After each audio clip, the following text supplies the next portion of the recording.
नमस्कार दोस्तों, मेरे YouTube channel geography with Sangeeta में आप सभी का हार्दिक स्वागत और अभिनंदन है। आज हम लोग भूगोल विषय में कक्षा 8 NCERT का चैप्टर नंबर 4 पढ़ेंगे। कृपया मेरे वीडियो को पूरा देखें तथा लाइक और शेयर कर दें। जो पहली बार देख रहे हो वो चैनल को सब्सक्राइब कर लें। चलिए देखते हैं। कृषि। गुरप्रीत, मधु और टीना एक गांव से गुजर रहे थे। वहां उन लोगों ने एक किसान को खेत की जुताई करते हुए देखा। किसान ने उन लोगों से कहा कि वह गेहूं की बुआई करने जा रहा है और मृदा को अधिक उपजाऊ बनाने के लिए अभी खाद डाला है।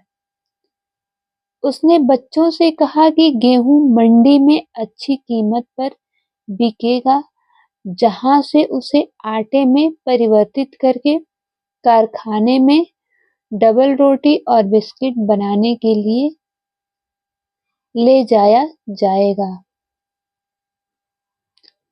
पौधे से परिष्कृत उत्पाद तक के रूपांतरण में 3 प्रकार की आर्थिक क्रियाएं सम्मिलित हैं।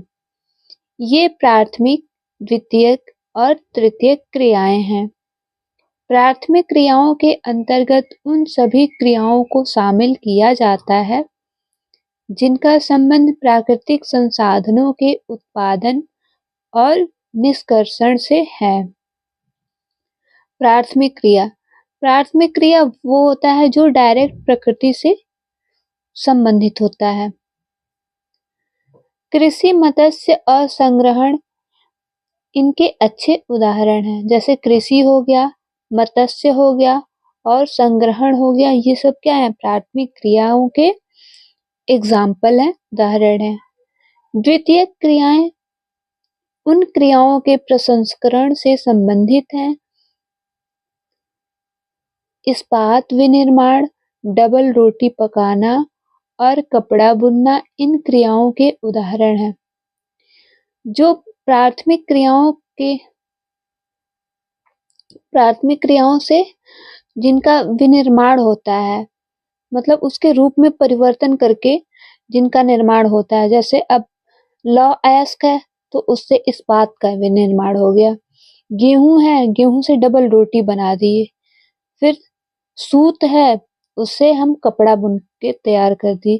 तो इसका क्या हो गया? रूप परिवर्तित हो गया। तो ये ऐसी क्रियाएं द्वितीय क्रियाओं के अंतर्गत आती हैं। तृतीय क्रियाएं प्राथमिक और द्वितीय क्षेत्र को सेवा कार्यों द्वारा सहयोग प्रदान करती है। यातायात, व्यापार, बैंकिंग, बीमा और विज्ञापन तृतीय क्रियाओं के उदाहरण हैं। तृतीय क्रियाओं में सेवा वाले कार्य आते हैं जो द्वितीय क्षेत्र को सेवा प्रदान करके सहयोग करते हैं। जैसे यातायात हो गया, व्यापार, बैंकिंग, बीमा और विज्ञापन। ये सभी क्रियाएं तृतीय क्रियाओं में आती हैं। कृषि एक प्राथमिक क्रिया है। फसलों, फलों, सब्जियों, फूलों को उगाना और पशुधन पालन इसमें शामिल है। विश्व में 50% लोग कृषि से संबंधित क्रियाओं में संलग्न हैं। भारत की 2/3 जनसंख्या अब तक कृषि पर निर्भर है। अनुकूल स्थलाकृति, मृदा और जलवायु कृषि क्रियाकलाप के लिए अनिवार्य है। जिस भूमि पर फसलें उगाई जाती हैं, कृषिगत भूमि कहलाती है।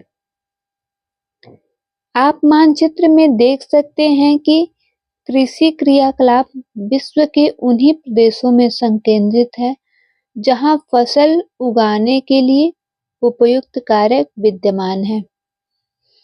शब्द उत्पत्ति।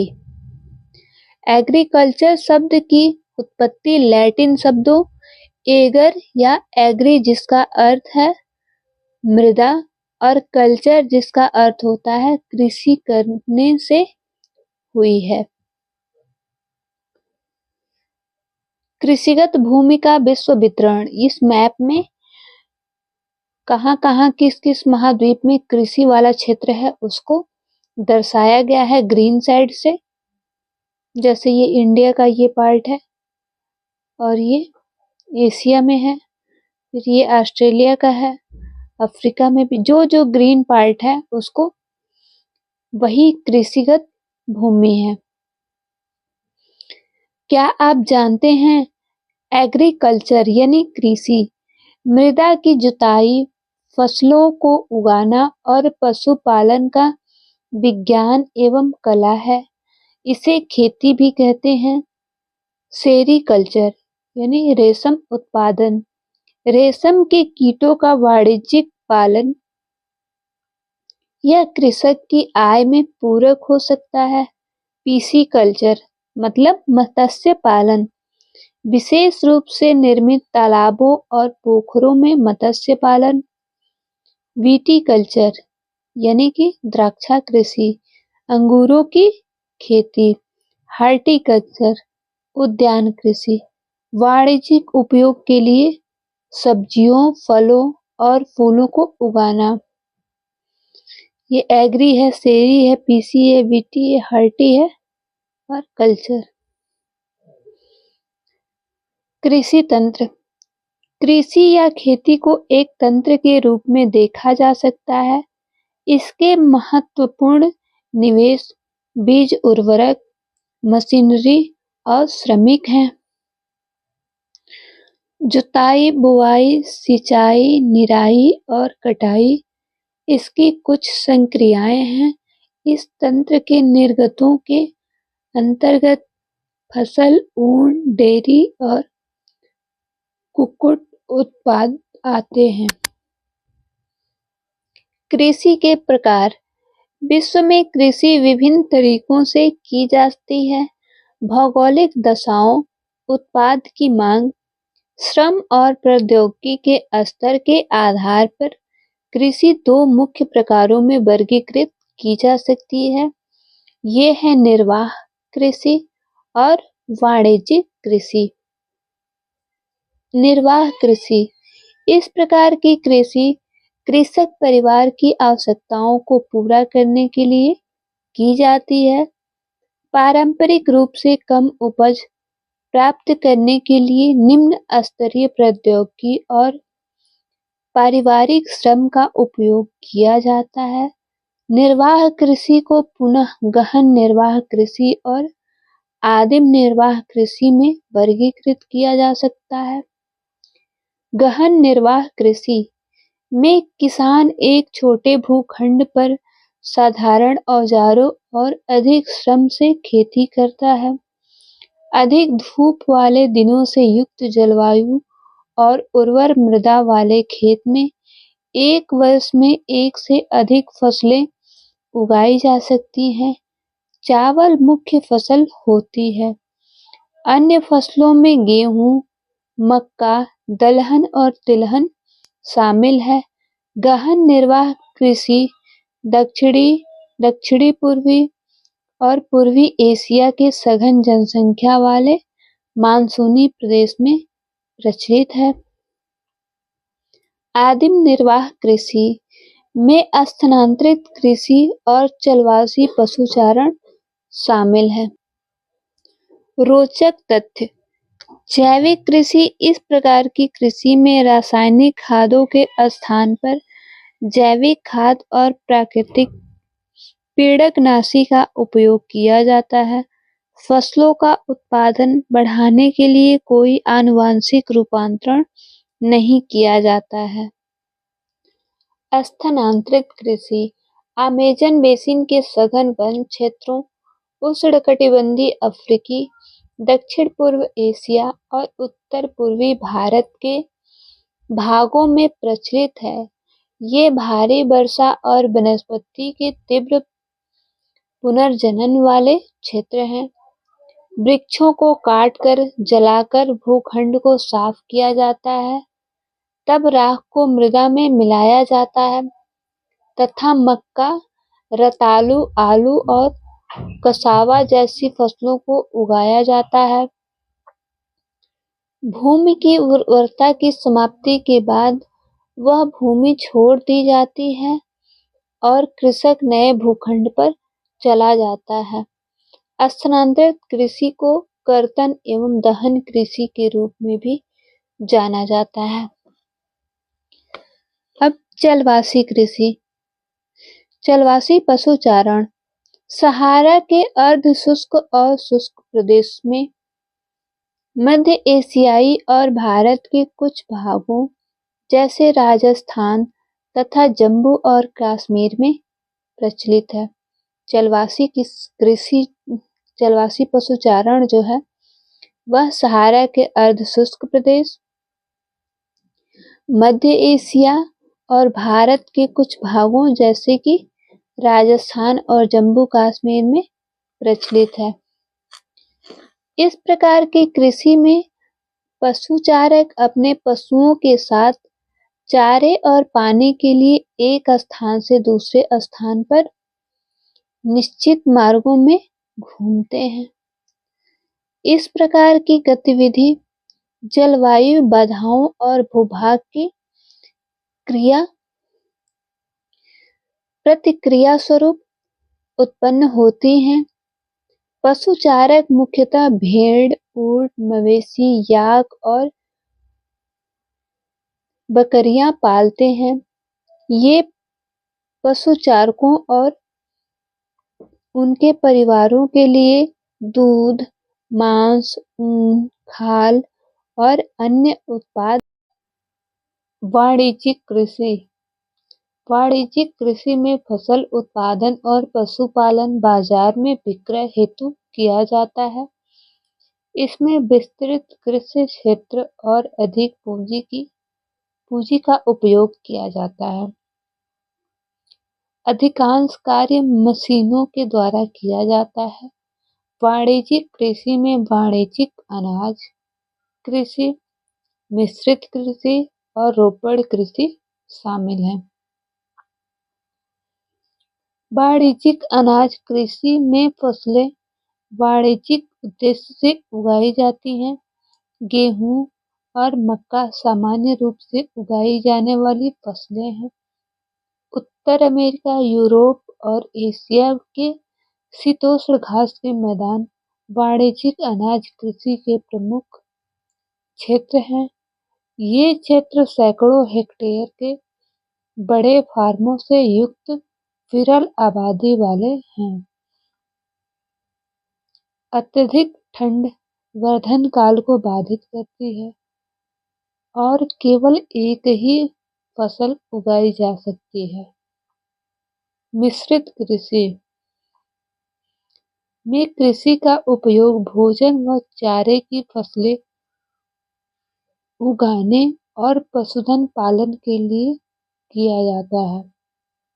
यह यूरोप, पूर्वी संयुक्त राज्य अमेरिका, अर्जेंटीना, दक्षिणी पूर्वी ऑस्ट्रेलिया, न्यूजीलैंड और दक्षिण अफ्रीका में प्रचलित है। रोपड़ कृषि वाणिज्यिक कृषि का एक प्रकार है। यहाँ चाय, कहवा, काजू, रबड़, केला अथवा कपास की एक फसल उगाई जाती है। इसमें बृहद पैमाने पर श्रम और पूंजी की आवश्यकता होती है। रोपड़ कृषि में श्रम और पूंजी की जो होती है आवश्यकता वह ज्यादा मात्रा में होती है। उत्पाद का प्रसंस्करण खेत पर ही या निकट के कारखानों में किया जा सकता है। इस प्रकार इस कृषि में परिवहन जाल के विकास की अनिवार्यता होती है।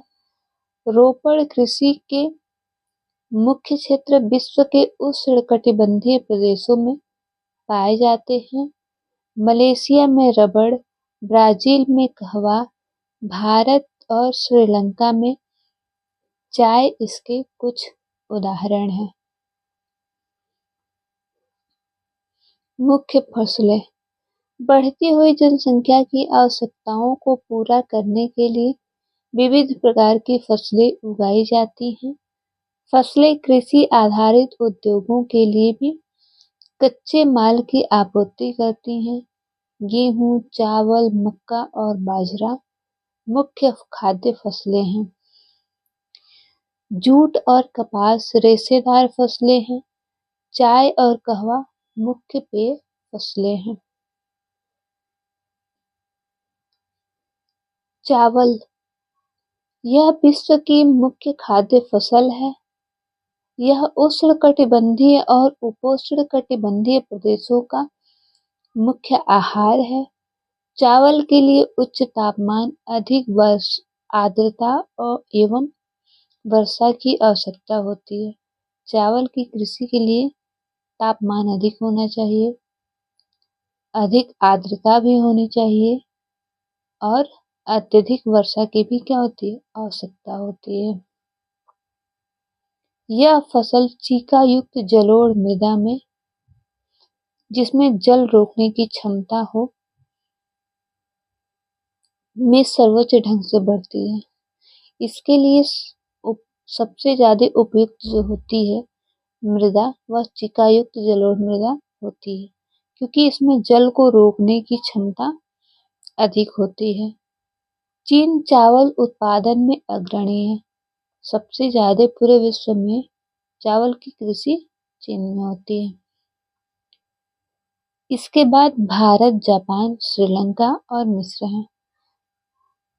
चीन के बाद भारत, जापान, श्रीलंका और मिस्र में चावल का उत्पादन होता है।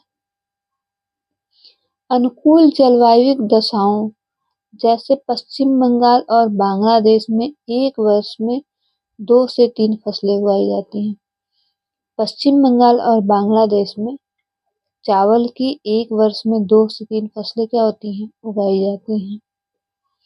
गेहूं, गेहूं के वर्धन काल में मध्यम तापमान एवं वर्षा और शस्य कर्तन फसल की कटाई के समय तेज धूप की आवश्यकता होती है। गेहूं के वर्धन काल के समय तापमान क्या होना चाहिए, मध्यम, और वर्षा भी मध्यम होना चाहिए। लेकिन जब इसकी कटाई हो तब तेज धूप की क्या होती है, आवश्यकता होती है। इसका विकास सुअपवाहित दोमट मृदा में सर्वोच्च ढंग से होता है। गेहूं संयुक्त राज्य अमेरिका, कनाडा, अर्जेंटीना, रूस, यूक्रेन, ऑस्ट्रेलिया और भारत में विस्तृत रूप से उगाया जाता है। कहाँ कहाँ उगाया जाता है? संयुक्त राज्य अमेरिका में, कनाडा में, अर्जेंटीना में, रूस में, यूक्रेन में, ऑस्ट्रेलिया में और भारत में विस्तृत रूप से उगाया जाता है। भारत में यह शीत ऋतु में उगाया जाता है, लेकिन भारत में यह शीत ऋतु में क्या होता है, उगाया जाता है। मिलेट, ये मोटे अनाज के रूप में भी जाने जाते हैं और कम उपजाऊ तथा बलुई मृदा में उगाई जाती है। मिलेट को क्या कहते हैं, मोटा अनाज भी हम कहते हैं। ऐसी फसल है जिसमें कम वर्षा, उच्च से मध्यम तापमान तथा पर्याप्त सूर्य प्रकाश की आवश्यकता होती है। जिसमें कम वर्षा हो, उच्च से लेकर के मध्यम तापमान हो और पर्याप्त सूर्य की क्या होती है, आवश्यकता होती है, सूर्य के प्रकाश की। ज्वार, बाजरा और रागी भारत में उगाए जाते हैं। नाइजीरिया, चीन और नाइजर इसके अन्य उत्पादक देश हैं। मक्का, इसके लिए मध्यम तापमान, वर्षा और अधिक धूप की आवश्यकता होती है। इसे सुअपवाहित उपजाऊ मृदा की आवश्यकता होती है। मक्का उत्तर अमेरिका, ब्राजील, चीन, रूस, कनाडा, भारत और मैक्सिको में उगाई जाती है। मक्का जो है वह उत्तर अमेरिका में, ब्राजील में, चीन में, रूस में, कनाडा में, भारत में और मैक्सिको में उगाई जाती है। कपास, इसके वृद्धि के लिए उच्च तापमान, हल्की वर्षा, 200 से 210 दिन, पाला रहित दिन और तेज चमकीली धूप की क्या होती है, आवश्यकता होती है। यह काली और जलोढ़ मृदा में सर्वोत्तम उगती है। चीन, संयुक्त राज्य अमेरिका, भारत, पाकिस्तान, ब्राजील और मिस्र कपास के अग्रणी उत्पादक हैं। यह सूती वस्त्र उद्योग के लिए एक महत्वपूर्ण कच्चा माल है। पटसन, इसको सुनहरा रेशा के रूप में भी जाना जाता है। पटसन को हम सुनहरा रेशा के नाम से भी जानते हैं। यह जलोढ़ मृदा में अच्छे ढंग से विकसित होता है और इसे उच्च तापमान, भारी वर्षा और आर्द्र जलवायु की आवश्यकता होती है। यह फसल उष्णकटिबंधीय क्षेत्रों में उगाई जाती है। भारत और बांग्लादेश पटसन के अग्रणी उत्पादक हैं। भारत और बांग्लादेश जो है वह पटसन का क्या है, अग्रणी उत्पादक देश है। कॉफी, इसके लिए गर्म एवं आर्द्र जलवायु और सुअपवाहित दोमट मृदा की आवश्यकता होती है। इस फसल की वृद्धि के लिए पर्वतीय ढाल अधिक उपयुक्त होती है। ब्राजील कॉफी का अग्रणी उत्पादक है। इसके पश्चात कोलंबिया और भारत है। चाय बागानों में उगाई जाने वाली एक पेय फसल है। इसकी कोमल पत्तियों की वृद्धि के लिए ठंडी जलवायु और वर्ष भर समवितरित उच्च वर्षा की आवश्यकता होती है। इसके लिए सुअपवाहित दोमट मृदा और मंद ढाल की आवश्यकता होती है। पत्तियों को चुनने के लिए अधिक संख्या में श्रमिक की आवश्यकता होती है। कृषि, कृषि विकास का संबंध बढ़ती जनसंख्या की मांग को पूरा करने के लिए कृषि के उत्पादन को बढ़ाने की दिशा में किए जाने वाले प्रयासों से है। यह कई तरीकों से प्राप्त किया जा सकता है, जैसे बोए गए क्षेत्र में विस्तार करके, बोई जाने वाली फसलों की संख्या बढ़ाकर, सिंचाई सुविधाओं में सुधार करके, उर्वरकों और उच्च उपज वाले बीजों के प्रयोग द्वारा। कृषि का मशीनीकरण भी कृषि के विकास का एक अन्य पहलू है। कृषि के विकास का चरम लक्ष्य खाद्य सुरक्षा को बढ़ाना है। कृषि का विकास विश्व के विभिन्न भागों में विभिन्न गतियों से हुआ है।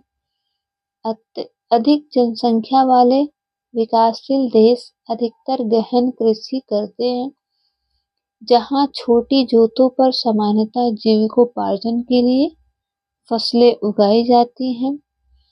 बड़ी जोतें वाणिज्यिक कृषि के लिए अधिक उपयुक्त होती हैं, जैसे संयुक्त राज्य अमेरिका, कनाडा और ऑस्ट्रेलिया में। आओ हम दो फार्मों, एक भारत और दूसरे संयुक्त राज्य अमेरिका के वस्तु स्थिति अध्ययनों की सहायता से विकासशील और विकसित देशों की कृषि के विषय में जानें। भारत का एक फार्म। उत्तर प्रदेश के गाजीपुर जिले में आदिलाबाद एक छोटा सा गांव है।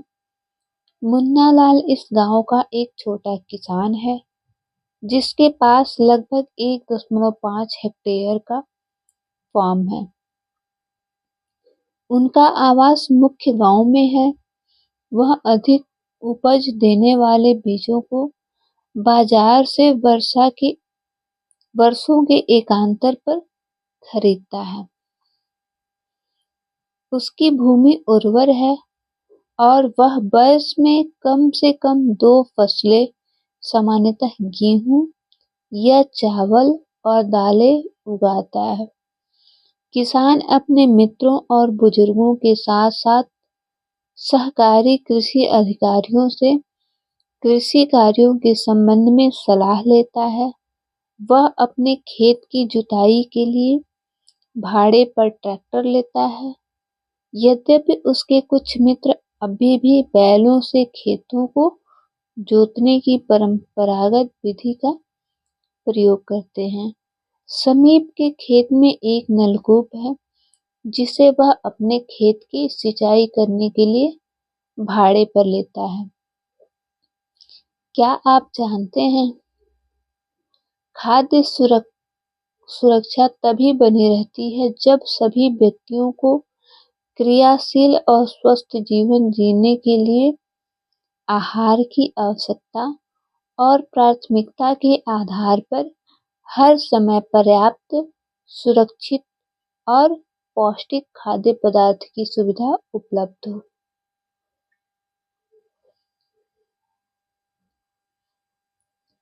मुन्नालाल के पास 2 भैंसे और कुछ मुर्गियां भी हैं। वह निकट के शहर में स्थित सहकारी भंडार में दूध बेचता है। वह वहां का एक सदस्य है। सहकारी समिति उसके जानवरों के लिए चारे के प्रकार, पशुधन के स्वास्थ्य के सुरक्षात्मक उपायों और कृत्रिम गर्भाधान के संबंध में भी सलाह देते हैं।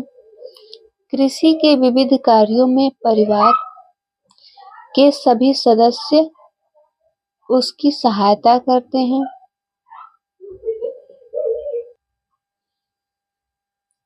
वह अपने उत्पाद को निकट के शहर में स्थित मंडी में बेचता है। अधिकांश किसानों के पास भंडारण सुविधाओं की कमी होती है, इसलिए वे बाजार के अनुकूल न होने पर भी अपने उत्पादों को बेचने के लिए विवश होते हैं। हाल के वर्षों में सरकार ने भंडारण की सुविधा के विकास के लिए कुछ कदम उठाए हैं। संयुक्त राज्य अमेरिका का एक फार्म संयुक्त राज्य अमेरिका में एक फार्म का औसत आकार भारतीय फार्म की तुलना में बहुत बड़ा होता है। संयुक्त राज्य अमेरिका में एक प्रारूपिक फार्म का आकार 250 हेक्टेयर होता है। किसान सामान्यतः फार्म में रहता है। मक्का, सोयाबीन, गेहूं और चुकंदर यहाँ उगाई जाने वाली कुछ महत्वपूर्ण फसलें हैं। संयुक्त राज्य अमेरिका के मध्य पश्चिम में स्थित आयोवा राज्य के एक किसान जो हॉर्न के पास 300 हेक्टेयर भूमि है, वह अपने खेत में मक्का तब उगाता है जब वह आश्वस्त हो कि मृदा और जल संसाधन इस फसल की आवश्यकता को पूरा कर देंगे। फसल को नुकसान पहुंचाने वाले पीड़कों पर नियंत्रण के लिए पर्याप्त उपाय किए जाते हैं। समय समय पर वह मृदा के नमूनों को मृदा परीक्षण प्रयोगशाला में जांच के लिए भेजता है कि उसमें पर्याप्त पोषण है या नहीं। ये परिणाम जो हॉर्न को वैज्ञानिक उर्वरक कार्यक्रम की योजना बनाने में मदद करते हैं, उसका कंप्यूटर उपग्रह से जुड़ा हुआ है, जो उसे उसके खेत की यथार्थ तस्वीर देता है। यह रासायनिक उर्वरकों और कीड़ानाशकों का आवश्यकतानुसार प्रयोग करने में उसकी मदद करता है। वह ट्रैक्टरों, बीज बोने की मशीनों, समतलक संयुक्त हार्वेस्टर और थ्रेशर का उपयोग कृषि संबंधी विविध संक्रियाओं में करता है। अनाज स्वचालित अन्न भंडार में संचित किए जाते हैं अथवा बाजार अभिकरणों, मार्केट एजेंसियों में भेजे जाते हैं।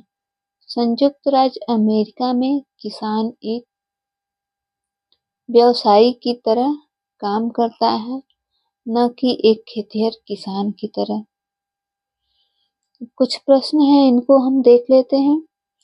उद्यान कृषि का अर्थ है गेहूं उगाना, आदिम कृषि फलों व सब्जियों को उगाना। तो उद्यान कृषि में क्या आ जाएगा? फलों और सब्जियों को उगाना।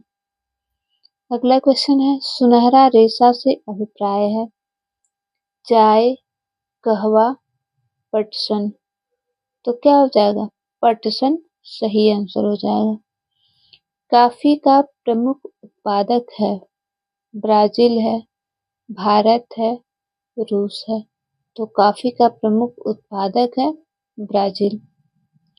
इस तरीके से हम लोगों ने चैप्टर नंबर 4 को समाप्त किया। नेक्स्ट वीडियो में हम लोग अगला चैप्टर पढ़ेंगे। तब तक के लिए धन्यवाद।